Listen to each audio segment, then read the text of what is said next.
the city built inside a volcano crater. Welcome to a place where myth meets geology, where people live surrounded not by walls, but by the rim of an ancient volcano. This isn't a science fiction landscape. This is real life.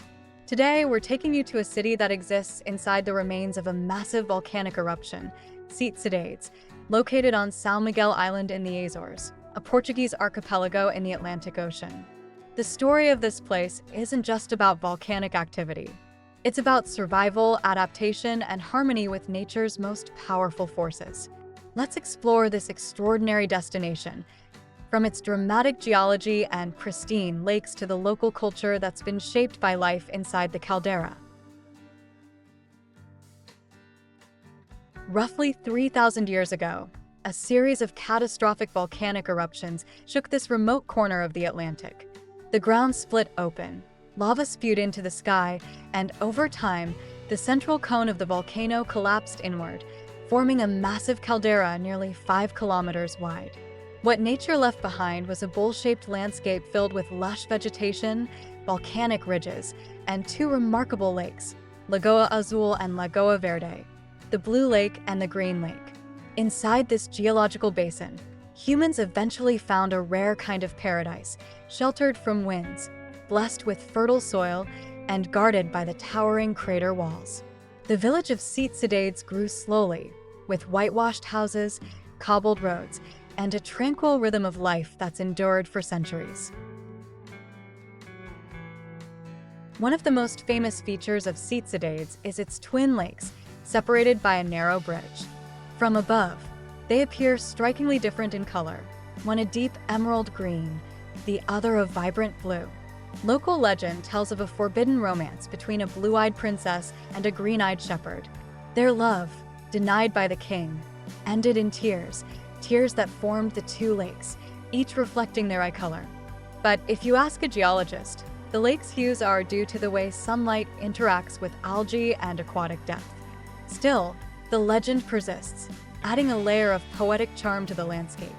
Whether you believe in science or the sorrowful tale, there's no denying the lake's breathtaking beauty, especially when viewed from Vista do Rei, a viewpoint on the southern crater rim named after a royal visit in 1901. Life in Sete Cidades moves at a different pace. There are no towering buildings or shopping malls, just quiet streets, a 19th century church, and residents who've lived here for generations. Farming remains a major part of life. The fertile volcanic soil supports crops like sweet potatoes, pineapples, and tea. Yes, tea in Europe. Livestock graze freely, and greenhouses, the landscape, harnessing the humid microclimate created by the crater's unique geography. It's peaceful, but not isolated.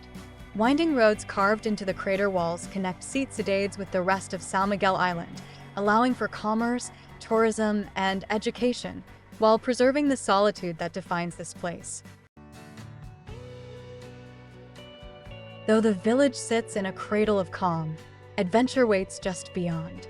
Hiking and cycling trails trace the edge of the caldera, revealing panoramic views of the Atlantic, distant mountains, and rolling farmland. Photographers often come here at sunrise, when the mists roll in like waves across the lakes. The Lagoa do Canario and Miradoro de Boca do Inferno offer some of the most iconic viewpoints in the Azores, like windows into another world. And for those seeking an even more immersive experience, kayaking, paddleboarding, and rowing on the Twin Lakes offer a new perspective on the volcanic surroundings. Sete Cidades is not just a natural wonder, it's also a subject of ongoing scientific study. The region sits within the Azores Triple Junction, where three tectonic plates meet, the North American, Eurasian, and African plates. This makes it one of the most geologically active areas in the world. Thankfully, Sete Cidades volcano is classified as dormant. Its last known eruption occurred in the 15th century, but researchers continue to monitor seismic activity, thermal springs, and gas emissions. These studies have practical benefits, informing local safety, land use, and even renewable energy as geothermal plants across São Miguel harness the island's underground heat. Culture in Sete Cidades is a gentle blend of island tradition and Portuguese heritage. Festivals like Festas de São João bring music, dance, and fireworks into the crater, turning quiet streets into stages. Local crafts, particularly ceramic tiles and woven baskets, showcase island creativity shaped by isolation and natural abundance. And the food?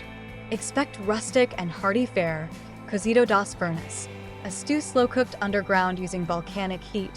Be on the lookout levido, a sweet flatbread, and fresh seafood straight from the surrounding Atlantic. Despite its remoteness, Sete Cidades is more connected than ever, welcoming travelers seeking not luxury, but authenticity. The kind of authenticity that's hard to find in the digital age. What can we learn from a city inside a volcano? Perhaps it's that beauty can emerge from destruction, that people can adapt, thrive, and even celebrate life in the shadow of nature's rawest forces. Sete Cidades reminds us that travel isn't always about chasing the newest trend or the biggest resort.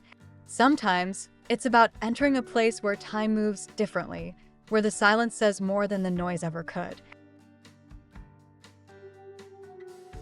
As the sun sets over the rim of the crater, and the lakes mirror the last light of day, Sete Cidades stands as both a geological marvel and a living village.